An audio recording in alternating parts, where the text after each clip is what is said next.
Hector Berlioz, 1803–1863.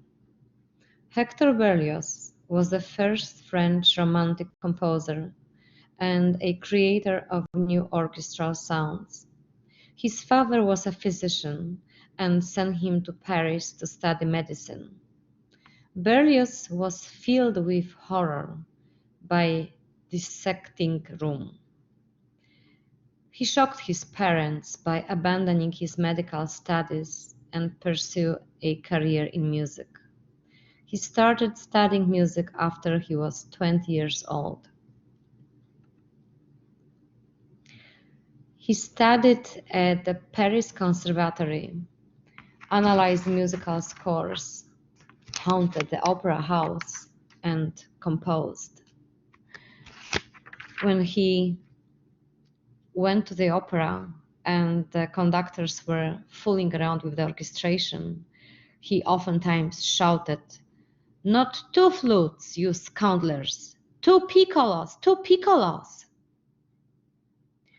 When he was 23, Berlioz was overwhelmed by the works of Shakespeare. He fell madly in love with Harriet Smithson, a Shakespearean actress whose portrayals of Ophelia and Juliet had captivated the Parisian life. He was madly in love with her. He wrote her many incredible love letters, and Harriet thought that he is a lunatic, so she left Paris without even seeing him.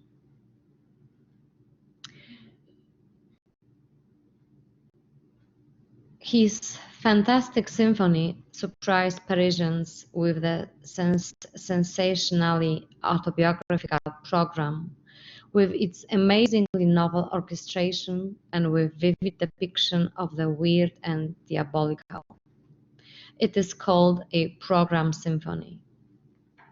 When he studied at the Paris Conservatory, he won the Prix de Rome prize and was sent for 2 years to study in Rome. After his return from Rome, he presented a concert featuring his fantastic symphony again. It was a big success of this program symphony. And at that time, it happened that Harriet was in the audience. And once she realized that he is actually talking about her, she fell madly in love with him.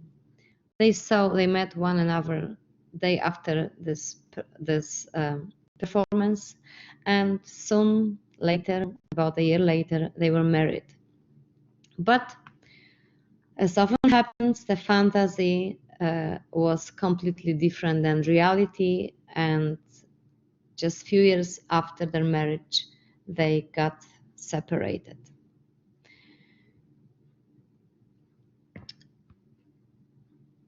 Berlioz was, at the beginning of his career, he was not very successful composer.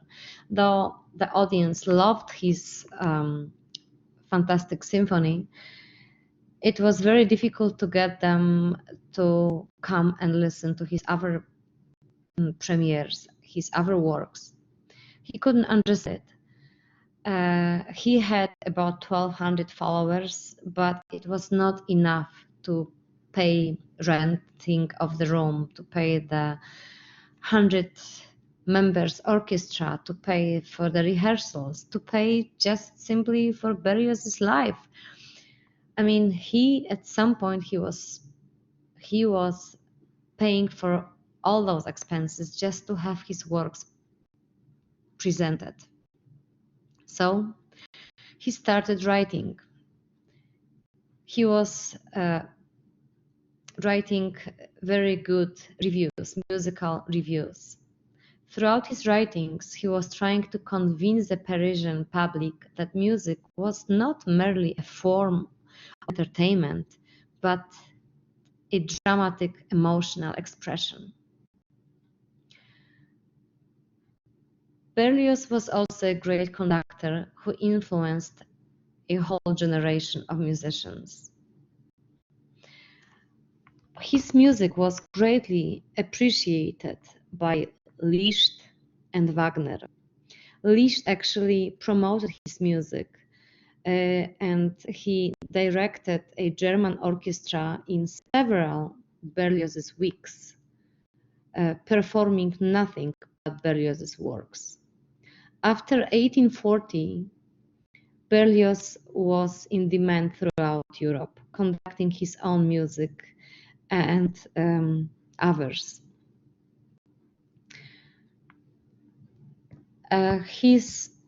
The last 6 years of his life were bitter. He didn't compose at all.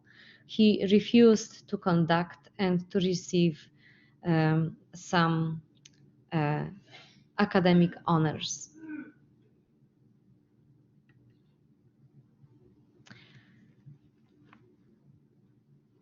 About his music, he wrote, "The prevailing qualities of my music are passionate expressiveness, inner fire, rhythmic drive, and unexpectedness. Above all, Berlioz's music sounds unique. It includes abrupt contrasts between high woodwinds and low strings, snarling brass and rumbling percussion. The dynamics fluctuate continually, and the tempo changes many times." He treated the orchestra in a very imaginative way, creating colors and sounds never heard before. At that time, the traditional orchestra contained about 60 players, but Berlioz often assembled hundreds of musicians to achieve an enormous range of power and instrumental timbre. He made tone color a basic part of his musical language. Fantastic Symphony is a 5-movement program symphony, a romantic manifesto. Both the symphony and Berlioz's program reflect the 26-year-old composer's passion for the actress Harriet Smithson.